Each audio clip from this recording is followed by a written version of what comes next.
కేంద్ర ప్రభుత్వ దుర్మార్గపు విధానాలను నిరసిస్తూ ఈ నెల 16న జరిగే దేశవ్యాప్త సమ్మెను సింగరేణి సహా సమస్త రంగాల కార్మికులు జయప్రదం చేయాలని రాష్ట్ర సిఐటియు ప్రధాన కార్యదర్శి పాలడుగు భాస్కర్ పిలుపునిచ్చారు.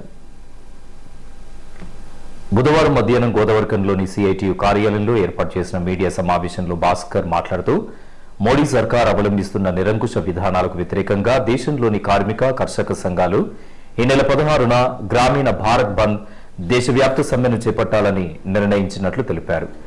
గడిచిన 10 ఏళ్లలో నిరుద్యోగం, ఆకలి, దారిద్ర్యం పెరిగి దేశం తిరోగమన దిశకు చేరుకుందని ఆరోపించారు. పెట్టుబడిదారుల ప్రయోజనాల కోసం కార్మిక కర్షక రంగాన్ని కేంద్ర ప్రభుత్వం నిర్వీర్యం చేస్తుండడం దుర్మార్గమని మండిపడ్డారు. అడ్డు అదుపు లేకుండా కొనసాగుతున్న ఆర్థిక అరాచకాలకు 16న జరిగే సమ్మెతో కార్మిక వర్గం అడ్డుకట్ట వేయాలని పాలడుగు భాస్కర్ తో పాటు సిఐటియు జిల్లా కార్యదర్శి ఎర్రవెల్లి ముత్యంరావు పిలుపునిచ్చారు. రాష్ట్ర కార్మిక సంఘాలు, జాయింట్ ప్లాట్ఫార్మ్ ట్రేడ్ యూనియన్స్, రైతు వ్యవసాయ కార్మిక సంఘాల ఐక్యవేదిక, సంయుక్త కిసాన్ మోర్చా ఆధ్వర్యంలో ఫిబ్రవరి 16వ తారీఖున దేశవ్యాప్తంగా కార్మికుల సమ్మె, గ్రామీణ భారత్ బంద్ చేయాలని చెప్పి పిలుపునివ్వడం జరిగింది. ఫిబ్రవరి 16 తారీఖు జరిగేటువంటి కార్మికుల సమ్మెను గ్రామీణ భారత్ బంద్ను జయప్రదం చేయాల్సిందిగా విజ్ఞప్తి చేస్తా ఉన్నాను. కేంద్ర బీజేపీ ప్రభుత్వం అధికారులకు వచ్చి 10 ఏళ్ళు పూర్తి చేసుకుంది. ఈ 10 ఏళ్ల కాలంలో బీజేపీ విధానాల వల్ల దేశం తిరోగమన స్థానానికి వెళ్ళింది. మన దేశంలో గడిచినటువంటి 50 ఏళ్లలో ఎప్పుడూ పెరిగినంత నిరుద్యోగ సమస్య పెరిగింది. ఆకలి, దారిద్ర్యం, పేదరికం పెరిగాయి. పెట్టుబడిదారుల యొక్క లాభాలు ఈరోజు 30% పెరిగాయి. అదే సందర్భంగా కార్మికుల యొక్క నిజ వేతనాలు పడిపోయాయి. రైతు పండించినటువంటి పంటకు కనీస మద్దతు ధర ఇవ్వడం లేదు.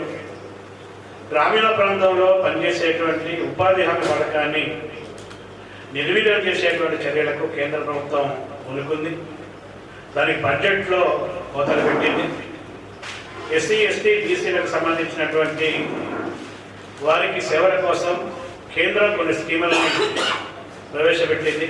అంగన్వాడీ, మధ్యాహ్న భోజనం, ఆశా, మెడికల్ అండ్ హెల్త్ ఇలాంటి వాటిలో ఆ స్కీములకి ఇప్పటికీ 60% నిధులు కట్ చేసింది.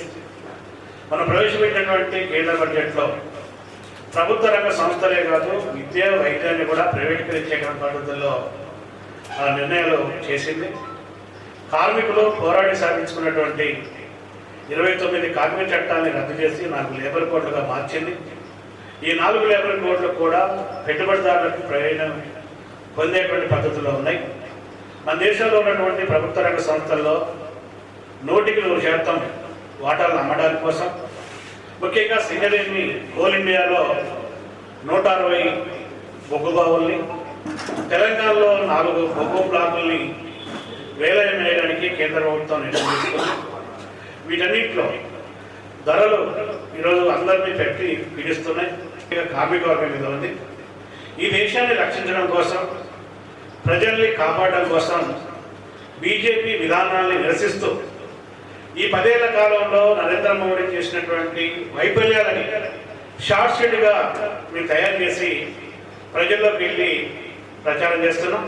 ఫిబ్రవరి 16 తారీఖు సమ్మె, ఆ సమ్మెతో సమాధానం చెప్పాలనుకుంటున్నాం. ఈ జిల్లాలో ముఖ్యంగా ప్రభావితం చేసేటువంటి సింగరేణి, ఎన్టీపీసీ, ఆర్ఎఫ్సిఎల్, అట్లాగే రైస్ మిల్ ఇండస్ట్రీతో పాటు మిగతా అసంఘటిత రంగాల్లో కూడా సమ్మె నోటీసులు విస్తృతంగా ఇచ్చాం. క్యాంపెయిన్ ప్రారంభమైంది. ప్రజల్లో కూడా, కార్మిక వర్గంలో కూడా మంచి స్పందన ఉంది. ఈ సమ్మెకు అందరూ కలిసి వస్తున్నారు. జిల్లాలో ఖచ్చితంగా సమ్మెను జరిపి బీజేపీ ప్రభుత్వ విధానాలను ప్రతిఘటించాలని ఈ సందర్భంగా సిఐటియు జిల్లా కమిటీగా విజ్ఞప్తి చేస్తా ఉన్నాం. ఈరోజు నరేంద్ర మోడీ అనుసరిస్తున్న విధానాలు ఈ జిల్లా మీద చాలా తీవ్రమైనటువంటి ప్రభావం, అది సింగరేణి కానివ్వండి, ప్రభుత్వ రంగ సంస్థలు కానివ్వండి, స్కీమ్ వర్కర్స్లో కానివ్వండి, మిగతా ప్రైవేటు పరిశ్రమల్లో పనిచేస్తున్న కార్మికుల మీద కానివ్వండి చాలా తీవ్రమైనటువంటి ప్రభావం పడుతుంది. అందుకని ఈ ప్రభుత్వాన్ని ప్రతిఘటించడం, ఈ ప్రభుత్వాన్ని ఎన్నికల్లో ఓడించడం మా జిల్లా కార్మిక వర్గం యొక్క కర్తవ్యంగా ఈ పోరాటంలో ఇది ఒక దేశభక్తియుతమైనటువంటి పోరాటం. అందుకని ఈ దేశభక్తియుతమైనటువంటి పోరాటంలో కార్మిక వర్గం, ఈ జిల్లాలో ఉన్న రైతాంగం, వ్యవసాయ కూలీలు, పేద ప్రజలందరూ పాల్గొని జయప్రదం చేయాలని విజ్ఞప్తి చేస్తాం.